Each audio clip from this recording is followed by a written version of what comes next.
What's up, y'all? We are back. This is episode 16 of the Miami Marlins Out of the Park Baseball 25 series. We're here May 29th, and the Miami Marlins are 30-21 here in 2029. It's been a pretty good start to the year.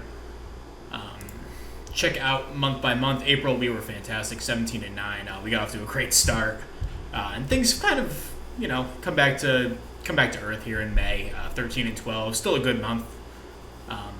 But we have had some injuries, some underperformance by some key players, and that's kind of how we're here now. Still trying to figure out the roster at this point, but yeah. Let's go through kind of how everyone's done. So I guess we could start with Jacob Berry. Lost him for 6 weeks. He played 20 games, hit 5 homers. He was off to a really good start, but unfortunately, he went down. He's been out 5 weeks. We'll be back in 1. He'll go on a short rehab assignment and probably be back soon. Also lost Rodney Green. He went out for 2 weeks with an ankle sprain. He got off to a pretty good start to the year. He was hitting a ton of home runs. Playing some decent enough center field defense, and we're definitely missing him right now. But yeah, those guys were key. Carson Hilbrant, who was a guy who made a couple appearances for me last year, made 1 appearance in AAA this year and tore his UCL, so he will not be with the team this year. Unfortunate, because I did like Carson, but we'll probably see him back sometime next year. Okay, so let's get through the lineup first. There's a lot of good, some bad, some really, really bad. So, Xavier Sanoja. We called him up just because we needed a bat. And he's been really good since he came up. 326 average, so that's really good. Strikeout rate is minuscule. Walk rate also minuscule, but 133 WRC+. We'll see if he can sustain that. It's only 49 plate appearances at this point. Trey Sweeney got off to a really, really good start to the season. His April was fantastic, and definitely has fallen off in May. Moved in the leadoff spot. He's now out of that spot, but still on pace for 2.5 WAR. We'll see. We'll see how he finishes his season. This is kind of a trend the last few years. He had 80 RBIs last year, which is just crazy to me. But I guess that's just where he batted in the order. Ceddanne Rafaela got off to a good start. A good start to the season. Check out his April stats: 92 WRC+. I'll take that all day. And then in May, he's exploded. 143, on pace for over 5 wins this season. Playing all over the field for me this year. First, second, short, left, right, center. He's played well at every position too. Center field, he's been pretty exceptional out in the field. So really love what we're getting from him. Jazz got off to a great start. Still having a really good year overall. 117 WRC+, on pace for 4 WAR. But his April was insane. He had 10 homers. He was just hitting homer after homer. So far in May, has fallen off pretty significantly. The overall numbers on the year still look good. Love me some Jazz. Jose Ramirez, been really consistent all season. 117 WRC+. The WAR is not impressive, but it's really weird. I go into April and May. Nearly identical months, 0.3 WAR both seasons. He only has 0.2 WAR accumulated on the year. I'm not sure what that's all about. I assumed he'd be a little bit higher, but regardless, he's having a good year no matter what the WAR says. And then Royce Lewis, he had a really good first series and then really, really fell off. The rest of April, 79 WRC+. But so far in May, he's really turned it around, 133. If he can keep that up the rest of the year, I'll be super happy. 106 WRC+ on the season. Not playing great defense at third, but I think better days are ahead for him for sure, and they already have been improving. Fabian Lopez just got the call up to the majors. We'll see what he can bring. He's going to mix in at shortstop, it looks like. Should have him as the backup here. We'll do that for now. We'll see how much he plays. Rafael is going to take up a lot of playing time. Honestly, I should probably have him backing up. Or no, I did that on purpose. Yeah, because I still want Rafaela playing some second base for Trey Sweeney. every seventh game maybe, and then against lefties, yeah, he's going every fifth, trading off with Rodriguez. We'll get to him in a second. Luke Adams, I feel like it was a pretty tough start, or maybe got off to a good start. Yeah, and then so far in May, he's not been good. He has picked it up the past few games. I would have liked to see a little bit more out of him. The walk rate, pretty dramatically low. The 55I, you'd expect at least like an 8% walk rate minimum. He put up an 8% last year, which is about league average. I'd like that to be a little higher, but either way, he's hopefully going to turn things around. He's our starting first baseman with Barry out. Arteaga has been fine. 2 WAR, 82 WRC plus. The defense, definitely not as good as previous years. Only a 2.1 zone rating through 46 games. That was kind of be expected with the loss of range. He's not a fast guy or anything, so he doesn't move too well out there. It's not shocking that the defense hasn't been as good this year. But he's still been like a league average player overall. On pace for 2 WAR, that's average. Ryan noted we just called him up. I just wanted a guy with some eye, basically. And he was a guy in AAA that I signed in the offseason. Was playing well enough. Walked 18% of his plate appearances, so gave him the call. We'll see what he brings. He's mixing in against righties. At least I thought he was. Okay. Let me change that. I want Noda playing like every third, maybe it's every second. I still want Sonoja mixing in though. Let's do this. And then we get to the bad. Emmanuel Rodriguez, just a miserable start to the season. Is 1 homer, 8 RBIs through 164 plate appearances. He's lost some playing time at this point. Striking out 41% of his plate appearances, or his at-bats, I should say, which is just brutally bad. The BABIP is not even. It's a good number. He did have a crazy BABIP last year. With the eye and kind of everything else is mediocre. You wouldn't expect him to have a high BABIP necessarily. So maybe last year was an anomaly, but what's his career? His career BABIP's 365. So maybe he's gotten remarkably lucky throughout his career, and this is finally catching up to him. But I don't think he's this bad of a player. Hopefully he can turn things around, but it's been brutal. He's lost a ton of playing time, like I said. And Patrick Bailey, these numbers look bad. Check out his month of April. A 9 WRC plus in 79 plate appearances. He was just like unplayably bad. He didn't have an RBI in the month of April. And he wasn't batting at the bottom of the order necessarily. He was, let's see. Yeah, I mean, he's batted 7th like a ton. He's batted 5th a little bit, batted 6th. We've dropped him down to 9th at this point, or 8th. And he's done better down here, but yeah, he was horrible. Has definitely turned things around. He had a 3-hit game, 3 RBI game. So the numbers look like almost playable. The BABIP was like minusculely low. I don't know if that shows up. It does. So yeah, his BABIP in April is 205. It's bumped up to 250 at this point. He'd have a much better month of May. If he can get those numbers the rest of the way, I'll be totally satisfied. Then Miramontes, just not bring anything with the bat. The defense is good, though. Just hasn't had any opportunities, really.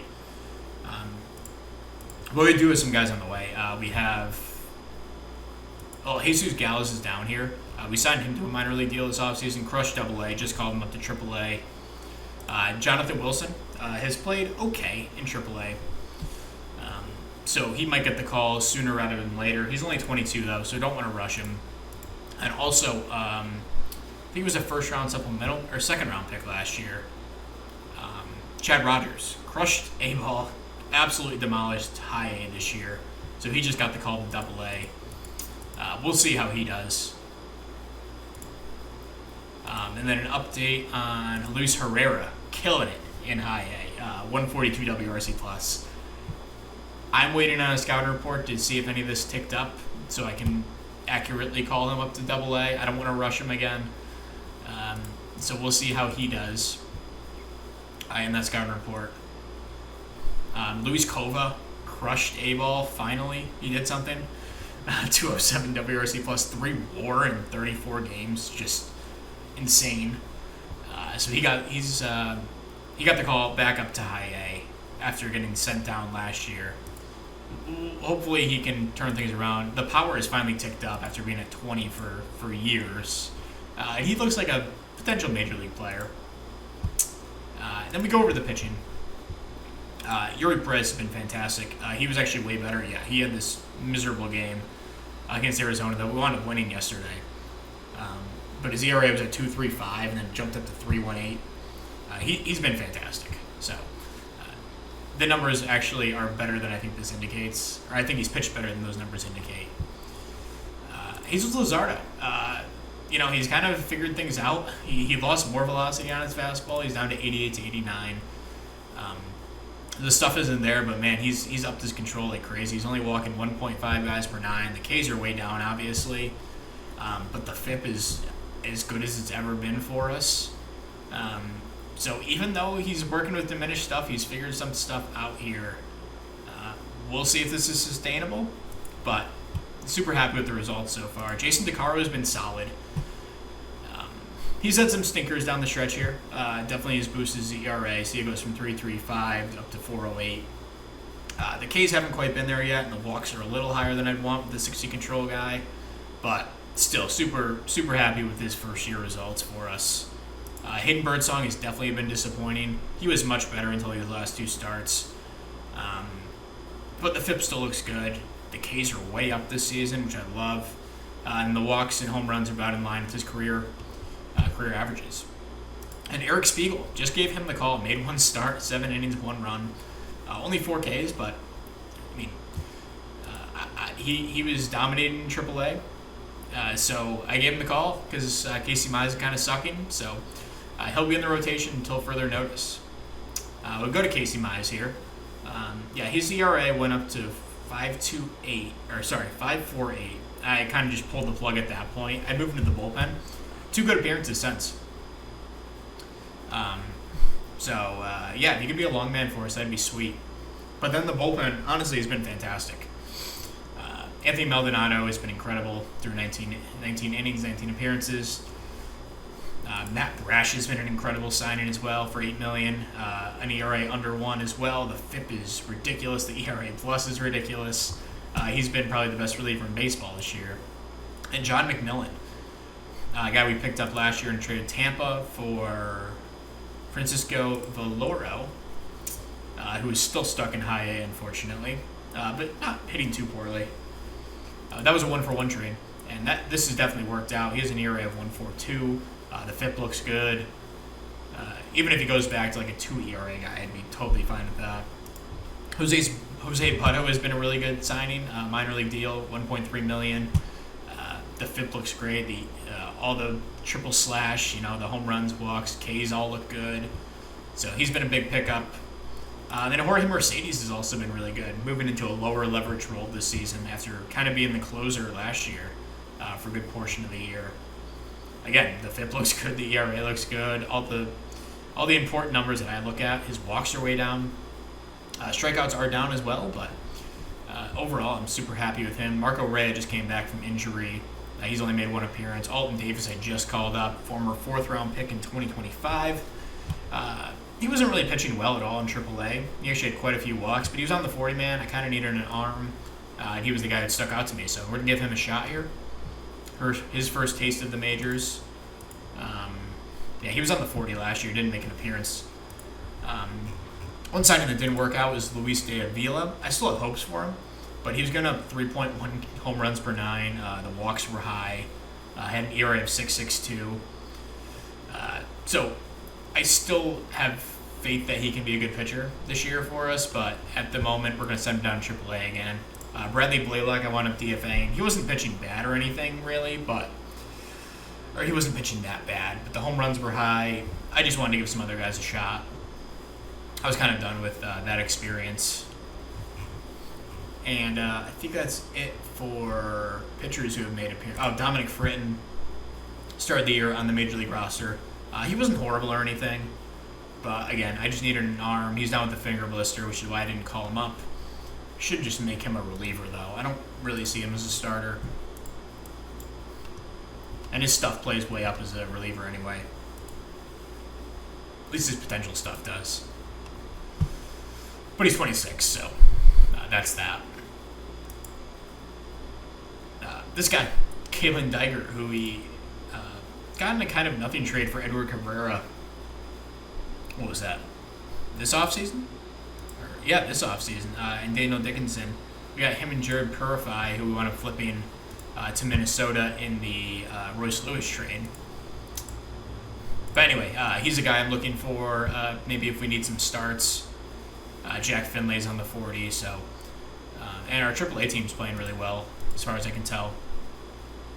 Nick Gordon's killing it down here. He almost got called up. He probably should be called up over Ryan Noda, but we had Nick Gordon years ago, actually, so could give him a shot. But yeah, that's where we are about 2 months into the year. Third in runs against, seventh in runs scored. The on-base percentage is still really bad. Royce Lewis is only walking in 6.3%. Rafael is not an on-base guy. Trey Sweeney is kind of an on-base guy, theoretically, but, still below the average walk rate.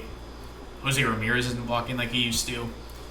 Emmanuel Rodriguez, the OBP only matters so much if you're batting 181. So, and Patrick Bailey usually walks really well too, and he has, but again, 267 OBP. So that's why I think we're 16th in OBP at the moment. A lot of our supposed walk guys aren't walking. Luke Adams as well, 5% walk rate with a 55i. But yeah, the home runs are way up this year. We're 6th in home runs, which I don't think we've ever been close to that. And yeah, the pitching's been excellent. So really good stuff so far. And we'll come back with an update probably in July-ish. All right, so we've arrived at the All-Star break. The Marlins are 48-41. 5.5 games up in the Rockies for the division lead. The Cardinals have really fallen off since last year. It was an up and down month for sure. June we finished 14-14. So far in July 4-4. So it doesn't look too bad on the surface, but we had so many ugly losses. Capitalized by this one. Sorry, it wasn't that one. That one is bad, but for different reasons. Where the heck was this? Yeah, it was this one. We were up 8-3 going into the ninth. Give 7 runs in the bottom of the ninth. Anthony Maldonado had his first real, honestly, his only bad game of the season. Everything else, zeros down the board besides this 1-5 spot. A couple 1-run games, but overall he's been incredibly consistent, but blew up in that game. Just super unfortunate because our offense has really put the team on its back, in my opinion. We're up to 8th in runs scored. We had actually been 7th last time I looked, but it feels like our offense is very boomer bust any given day. And I guess we can go through some of the highlights. Jacob Berry's come back and just continued to be incredible. He's been honestly even better than I would have ever expected him when, back in 2025, we kind of held off on trading him. 2024, I was like, maybe this guy's got something. That first year, split time between the majors and AAA, and he was not good, to say the least. Just wasn't hitting any home runs. Probably just wasn't ready. Second year looked a lot better, and the ratings started to go up and everything. And then, 2027 to now, it's been, 120 WRC plus every year, 3 WAR. He's just incredibly consistent. This walk rate is remarkably consistent. In the home runs, everything is. I just love Jacob Berry. He's awesome, and he's been a huge push to the offense as he's come back, batting 300 on the year. And then Jazz, man, all-star season for him. He was selected. We'll go through. It was only him and Yuri Perez who made it this year for us, but he's had an awesome year. 20 bombs at the break. That's probably the highest he's been at. He may have had better first halves. 118 WRC plus. I think last year, maybe the year before, he was really good in the first half. I think it was the year before that. But still on pace for almost 4 WAR on the year. That extension, it is up after the year. Love to bring him back. Just kind of for vibes, honestly. He doesn't want anything crazy, really. Could we give him the exact same deal, pretty much? Maybe go down a little bit in the AAV? I'd bring him back, again, just for vibes. 'Cause love Jazz. See if you consider that. Okay, he wants a 3 year, 17. Would you do a 17? I'll give you the 17 AAV. That might have been too many zeros.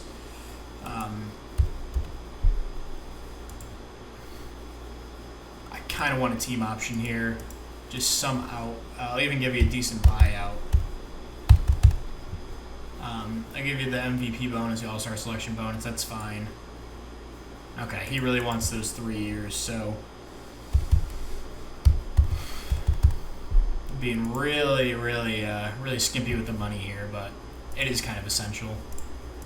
Let's see where we are long term with salaries. It's been a while since I checked in on this, so Royce Lewis will be up after next year. I'd also like to keep some money open for him. Luzardo will be done after next year, so really no money guaranteed on the books after next year besides Yuri Perez, who we signed to this bargain of a deal. But Bailey's off the books. We do have Jonathan Wilson up in the majors. We'll get to that in a second. What does he want?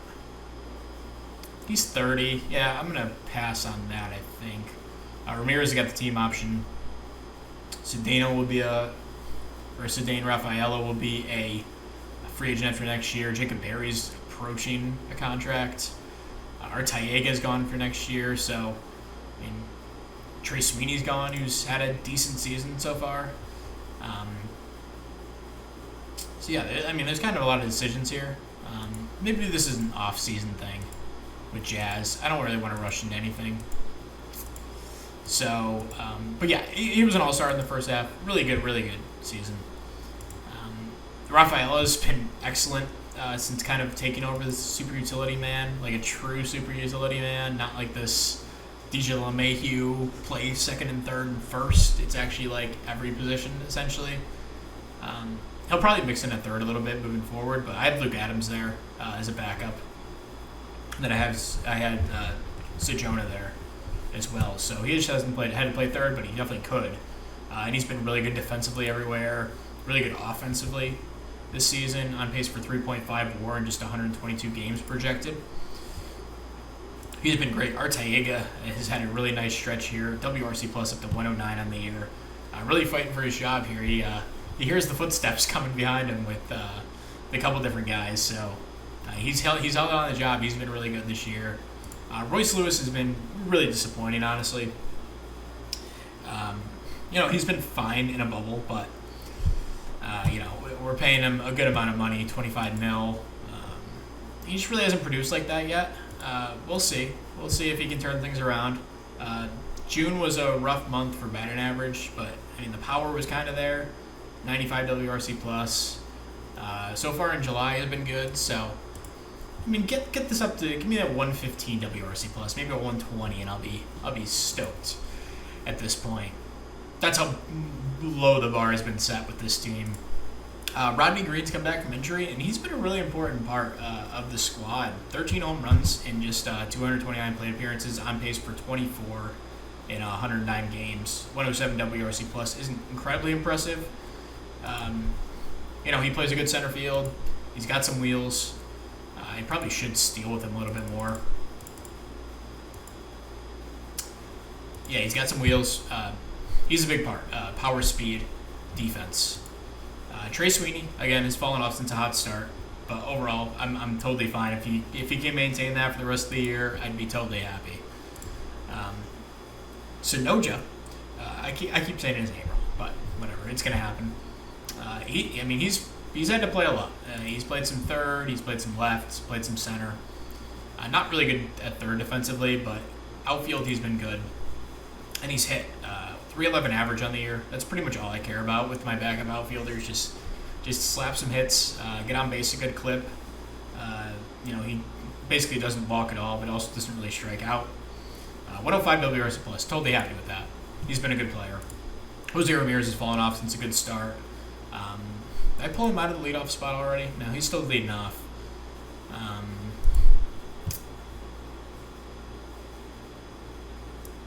me go something a little nuclear and go with this. He could stay like that there.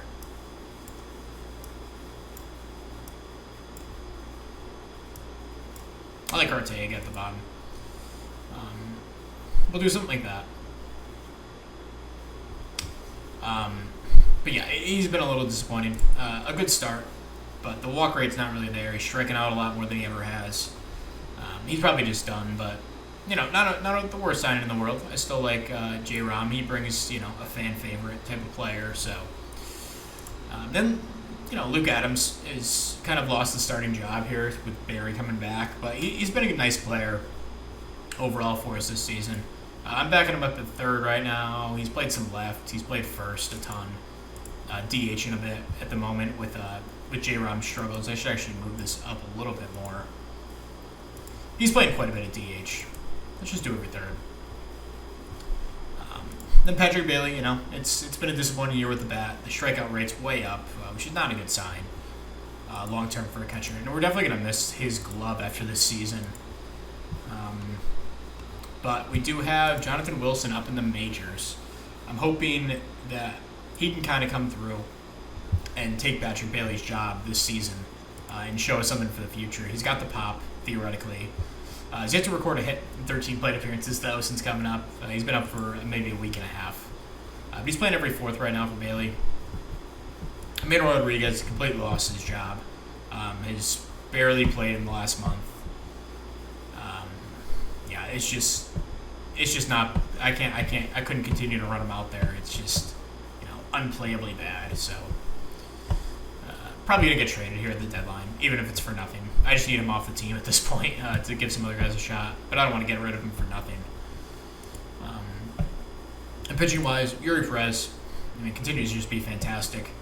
Has had some stinkers in here recently. Not stinkers, but just not amazing starts that have bumped up his ERA. But in all, it's been a good season. Jesus Luzardo, what a year from him. I have been incredibly impressed with how he's played with his ratings drop off. On pace for 200 innings of 5 WAR. Like, he really hasn't sniffed that since his Cy Young caliber year in 2025. And I've never seen someone so hot and cold. 8 2/3, 1 run, and then the game before you have 6, and then a trio of good starts, and then he has a stinker in here, a great start, stinker, a couple good starts in a row. So overall, really happy with Luzardo. If he can keep this up for the rest of the year, I'll be happy. Jason DeCaro has definitely turned it on recently after a so-so start. An overall good season for the rookie. Hayden Birdsong, it's been a rough year for him. The numbers don't look great. The FIP is still promising. The Ks are way up. The walks are down. Theoretically, he should be better. The BABIP is up 100 points from last year. So I think that has a lot to do with it. I still have hope for him. I'm not going to take him out of the rotation just yet. Then Casey Mize had to step in here with some injuries. We'll get into that. And he's been fantastic since he come into the rotation. He's tossed 2 quality starts and two good ones as well. At least one good one, and then one so-so. And he's turned his season around just like that. Then the bullpen is kind of where things have fallen apart. We went over Maldonado. He's been great, besides the one game. Matt Brash has been awesome too. Mercedes has had some stinkers recently, including last game that he pitched in against Atlanta. And then John McMillan, what the hell happened, dude? You had an ERA of 1.4 or something last time we went out. Go through his game log, and it's not pretty. I think we checked in probably right here. And he had a good appearance the next time, whatever. And, 2 runs here, 2 runs here, 4 runs here, 3 runs here, 2 runs here, and all of a sudden his ERA is at, 5.5. So it's relievers, it's small sample size stuff, but it's not promising for sure. So we'll see with him. Dominic Fritton called him back up he's been good enough. Jose Butto's had a couple stinkers as well, but overall in the year he's been fine. Jose De Avila is up with the team. Has had some good appearances since coming back up to the team. And Marco Rea overall has been good. Had this one bad game, and then another bad game here, I guess. But overall, I'm fine with what he's done so far. He's no longer like a long-term starter with the injuries and stuff. What was it, a rotator cuff? A torn labrum. So yeah, he's lost all his stamina. He's just a reliever at this point, but he could still be a useful player. And then what else? Alton Davis came up. He had a couple good games, then one bad one. Sent him back down. Fabian Lopez wound up only getting 17 plate appearances. Was fine, and then he's been good in AAA this year. And that's it for guys in the 40, I believe. What's Jason Flores doing? He's probably ready for AAA. FIP looks good. Strikeouts, walks are under control. Home runs are under control. Let's give him the call to AAA while I'm over here. He's on the 40. And then Alex Cedina has made it up to AA. So far the results haven't been good there, but he pitched well in 5 high A starts. I think his ratings are good enough to pitch in AA. Hasn't been great so far, but it's only 2 games. Luis Herrera called him up to AA just after last check-in. 133 WRC plus so far. Really, really excited that he's finally on his way. And Luis Rosado crushing it in A-ball, but I'm not going to force him up to high A just yet. We'll wait a couple weeks. Maybe he's like an August guy. Leonardo Watkins, another guy I'm invested in. He's up to AA. Hasn't hit well there yet, but hoping things turn around for him. He's still a really good defender.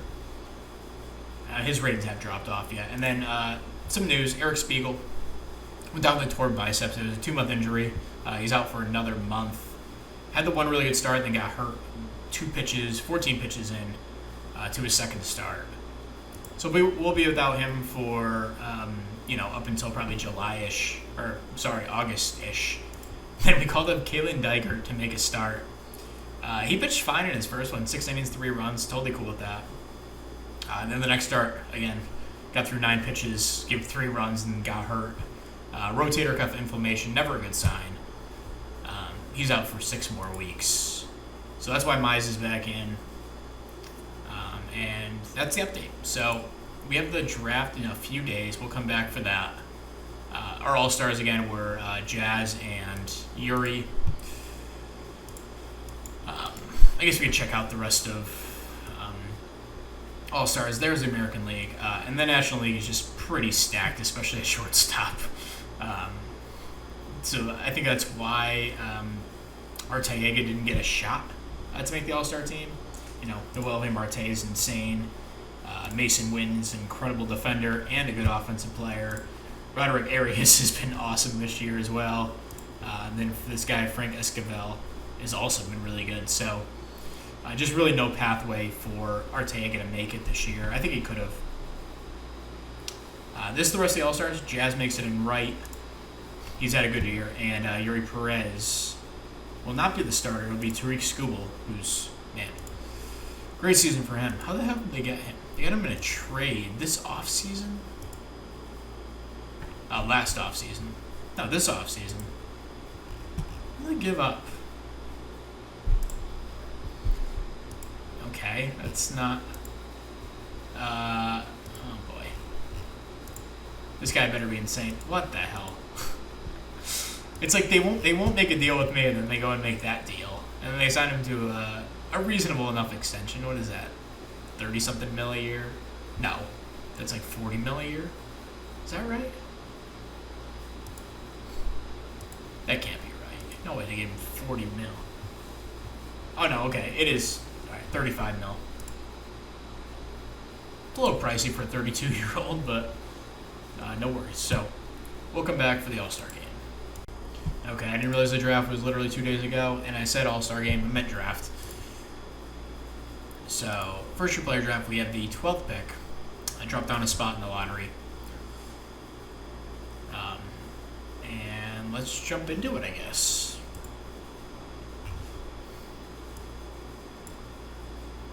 like having these early picks. It's really nice, especially this late into the series. They take Brad Tompkins, number 1. Not a guy I would take. Low work ethic, low leader, high school guy. Bob Gerard, definitely a guy that stuck out to me when I was just looking through really quickly. He's the guy that I clicked on. Because, I see this 30 overall, and he's a good arm. I would have taken him number 1, I think. Another high school second baseman. At least he has work ethic and leadership. High school bat, no power, no defense, good speed, good work ethic. Not a horrible pick. Eric Wenda, high school bat. Jay Masante, probably just a second base or third baseman, but a really good bat. That'll play. So let's go to our pick. All right. This guy's got a crazy looking name.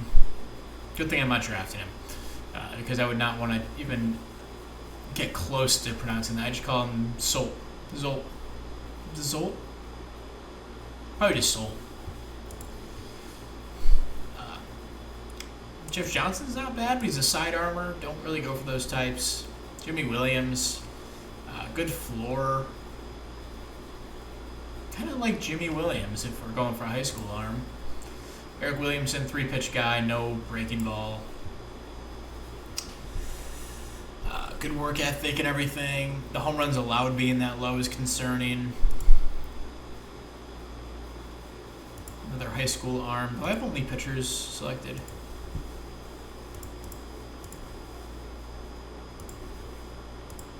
Okay, I wasn't doing batters. I'm just going to look at the college guys really quick because I prefer these fellas. Steve Martin's definitely a guy I like. Curveball, changeup, splitter, cutter. 3 really plus pitches, pretty far along. Fastball, curveball, changeup, sinker. Another guy I really like. Really well. Really far along. Could probably push in the majors this year if you needed him to. John Gage. Fastball, changeup, sinker, knuckle curve. Stamina's lacking. But not that much. I would still start him. Good work ethic. Definitely a guy I like. Maybe not 12th overall. So there are no college bats left. Is that what you're saying? Jesus Flores. Here we go. Man. This is giving me Jeff Word vibes from the Rockies series, if anyone understands that reference. But he was an awesome player. Good defender at third. Just not a ton of power. Honestly, it gives me vibes of that guy we took last year. Where everything was kind of elite besides the power. What does our scout think? Above average hitter. Steals some bases. Great field for the strike zone. Flores is a third baseman. I really like Jesus Flores. That's the type of guy that I would throw this pick at. And we've taken a ton of pitchers where our pitching's kind of stacked. Do we have any supplemental picks this year? I don't think we do. No, we don't. So we'll have to wait until the second round to pick. DJ Cox, a good player I really like. Low work ethic, low intelligence, though. Probably just stay away from him this early.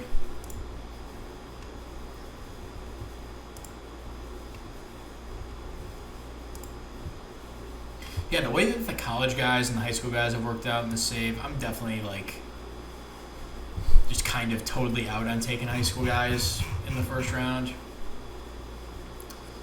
They just have too much bust potential. And I've always kind of been like that, but I maybe fell out of my ways recently, but I've kind of come back around, I think.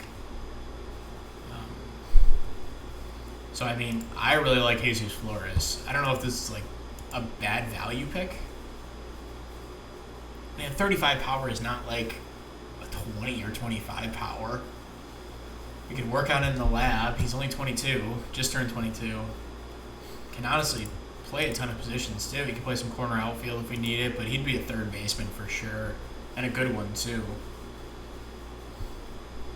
Definitely a hole at third base long term. I think this makes a lot of sense.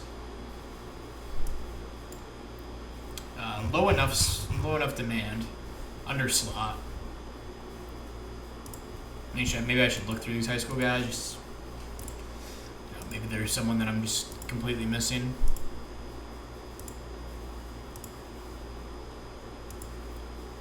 I think we can grab an arm in the second round.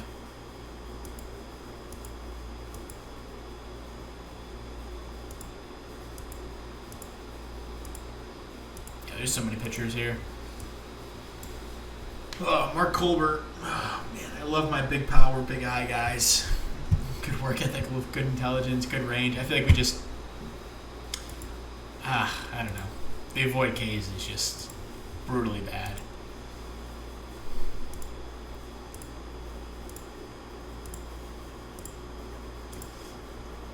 Ed Shingles. Just a second baseman, though, not a good one.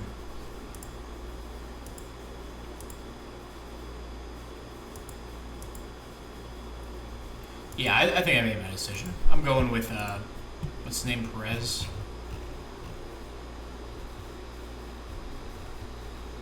Oh, Jesus Flores, there we go. So, yeah. Big contact. Good gap power, really good eye. Just the power is lacking, but good speed, good defense. I mean, it's pretty much the entire package, minus the power. So we'll meet his demand. Go to the second round.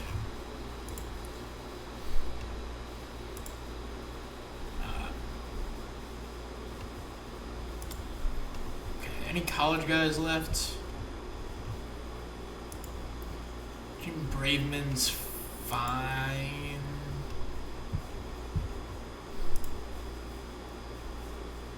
Not a guy I would take.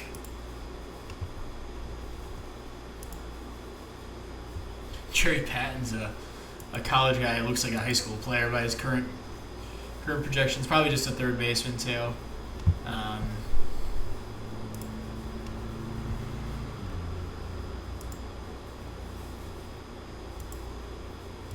Intrigued by this guy. Really good defense. Could probably play shortstop.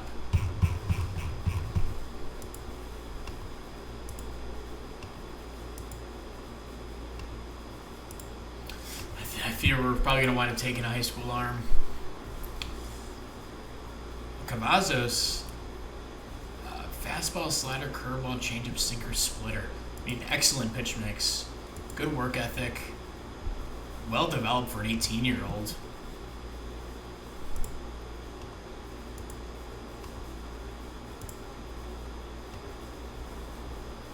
Where's that center fielder I was looking at? Is he must have gone. And Tim Chaney is very well rounded, but that feels like a guy who's gonna just not be a player soon. Just been burned so many times in these drafts with guys who I think are gonna definitely work out. All right, so I think I like what was his name? Cavazos. Good work ethic, good pitch mix, well-rounded pitcher. Yeah, and he's only slot, so I guess he's a $3 million man, but whatever. We'll meet it. Okay. We are on to the third round now.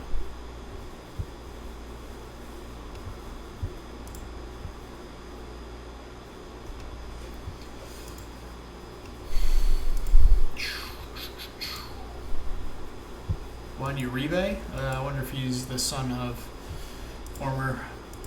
Did Juan Uribe ever make an all-star team? I feel like he did on one of those Giants years.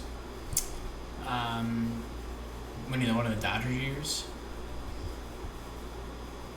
Good bat. Just not well developed. He's only 17. I like Juan Uribe. Who's this guy? High work ethic, high intelligence. Fastball, curveball, changeup, sinker, circle, change. Good mix. The stamina's a little low. If that drops to 35, he's unstartable. No breaking ball.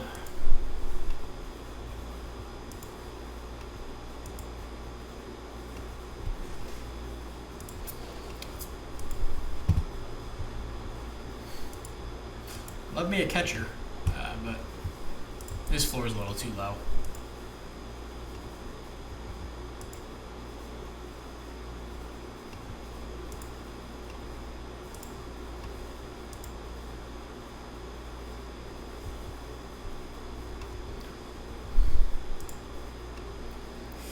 Okay. I think I like Juan Uribe. Why not? We'll throw a dart at a high school bat. Low demand. Okay, on to the fourth.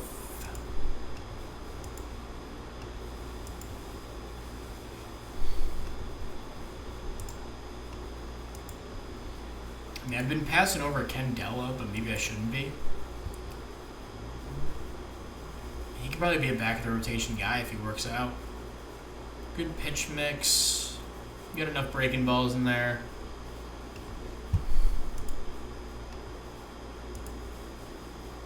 Fastball, changeup, sinker, no thank you.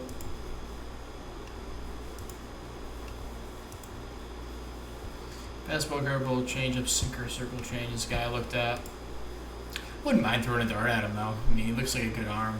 Good work ethic, good intelligence. Maybe that. Man, but OSA only thinks he has 35 stamina. He's fragile. Yeah.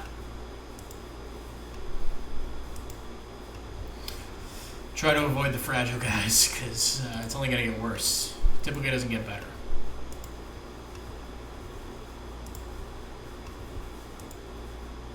Leader, work ethic, intelligence. Just no defense. Unfortunate.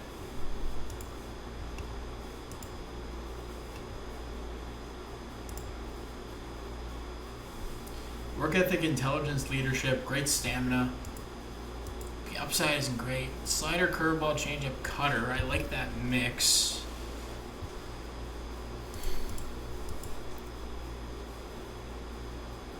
Definitely a ground baller. Oh my god, 5'11", 155. Was he like in 9th grade? Goodness. Is the guy we're just looking at? Yeah, Dave Dunkley. Fastball, slider, changeup. Movement's a little lacking, but everything else looks good. Good intelligence. Durable, 6'8", 200, so there's maybe something else in there with that build. Home runs being so low concerns me, though. Bo Griffin, I mean, just a really well-rounded player, theoretically. Can play a corner outfield spot.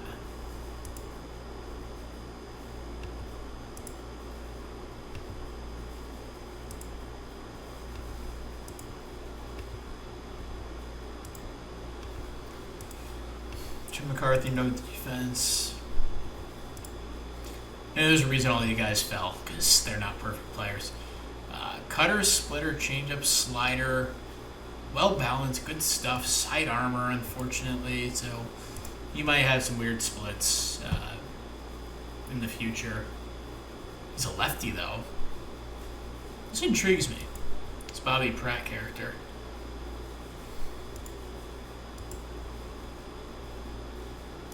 I think I might take this Bobby Pratt guy.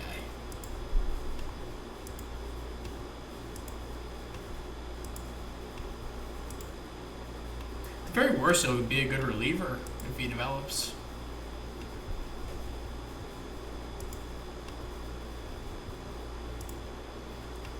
And Smalley, just the most average pitcher ever.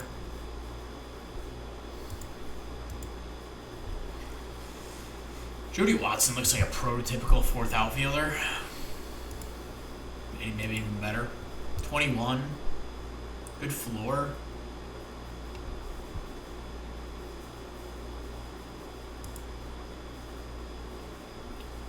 Fastball, sinker, no breaking ball.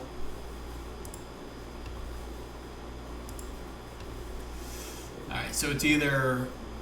Who the heck was the guy I was looking at? Bobby Pratt. Yeah.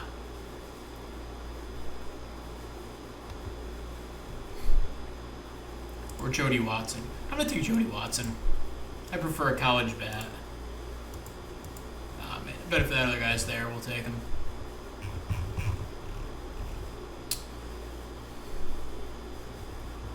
Bobby Pratt, there you go. Let's go with Bobby Pratt, 5th round.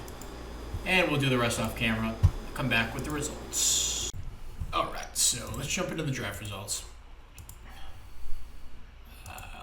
Okay. And I also want to take a deep dive after this and go through our past picks, see how they're doing. So you want to take in Jesus Flores round 1, Cavazos round 2, Uribe round 3. Round 4 we took Joey Watson, and round 5 we took Bobby Pratt. 6th round we took Kendall. He was just sitting there. Too good a value to pass up at that point. Josh Giuntoli, well-rounded hitter. I was looking at him a little bit earlier. He wound up falling to the 7th round. Jesus Sobrano, not a guy I would normally draft, a first baseman who doesn't really play defense, but the bat was too intriguing. We'll see how he turns out. Sergio Ayala, good defense, good work ethic, well-rounded bat.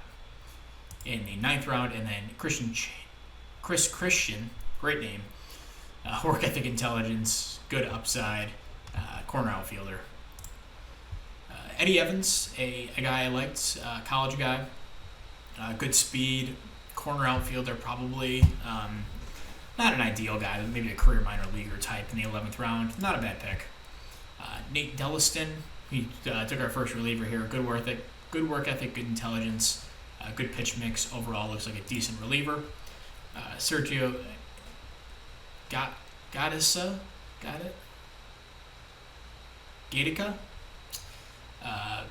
high school guy, decent upside, third baseman. Mike Suzato, reliever. This guy, Andy Sublin. I liked him because he had high work ethic, good bat. I mean, high power upside. The defense, we'll figure that out when it comes, if it comes. Julian Williams, another reliever. Jonathan Beatty, same story with him. Julian Beauregard, another reliever. Then we took this guy, Levine, second baseman type, although the range is iffy. The turn double play is also iffy, but good contact upside. And David Aguilar, probably a career minor leaguer, but can pitch in the minors for us, which is always useful. Okay, so that's the draft. We'll jump into the post-trade deadline, or go into the deadline here, see where we can improve. Just kind of looking at it. I'd love an improvement in the outfield. I like Sonoja, but I don't know if he can sustain this for the full season. And Emmanuel Rodriguez probably be on his way out because I want to open up a roster spot. The rotation I think is fine. Once we get Spiegel and Dykert back, we'll have some depth. We still have pitching depth just fine. Then the bullpen, I think we're in good shape. Maybe one arm there. So we'll jump into the deadline when we come back. All right, so we have our first deal of the deadline. It's going to be Emmanuel Rodriguez, who unfortunately just done a complete 180 from last year. He's just unplayably bad. I just can't keep rostering him. Honestly, it's really sad because I do like Emmanuel Rodriguez, but and it's very possible this works out for Philly and he turns back into a 3-win player, but I just can't do this anymore. We're also going to throw in AJ Diallo, who's a 10th round pick in 2027, who I still like. We should have a lot of outfielders kind of ahead of him in the pecking order. Has played well in Double A this year, though. And then Chris Gilliam, who's a decent relief prospect. We're going to pick up Kamio Sasaki, who lacks some outfield defense, but the bat's definitely there, and he's played really well this year. 134 WRC plus, on pace for 41 home runs. And he's played a lot of first base, hasn't played a lot of left field. He'll probably play in left for me. The defense, is very borderline, and the speed's definitely not there, but we're going to give this a shot and see how it goes. So it'll be Rodriguez, Dial, and Gilliam for Sasaki, $2 million cash, because I realized we were in the negative. So that'll push us back into the positive. And we'll pull that trade off. So we also DFA'd Marco Correa. He just was 2 bad games. The numbers don't look good on the year now, and he's probably going to pass for waivers anyway. So we'll add Sasaki to the team. It gives us a little more juice offensively. It gives us the ability to also, put Sonoja on the bench, which, for as good as he's been this year, he's probably a bench player long term. So I really don't hate that. I'm still going to use him as a defensive replacement, not Rafaela. I think Sonoja's good out there, good enough. And I don't want to waste Rafaela as a defensive replacement.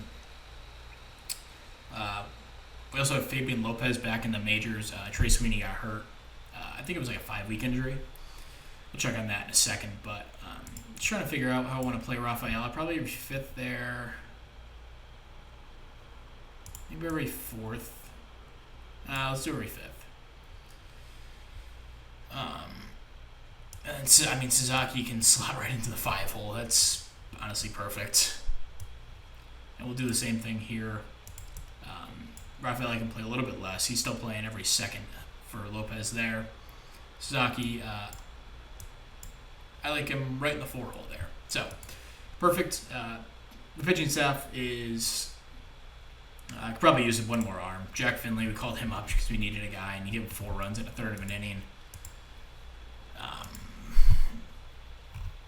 Just curious what's out here. Logan Webb out for the year. Andrew Nardi, old friend of ours. Torn labrum out for the season. Curious if Logan Webb... You don't even have enough money, never mind. Okay. So, we're going to keep moving forward. We'll come back with other trades.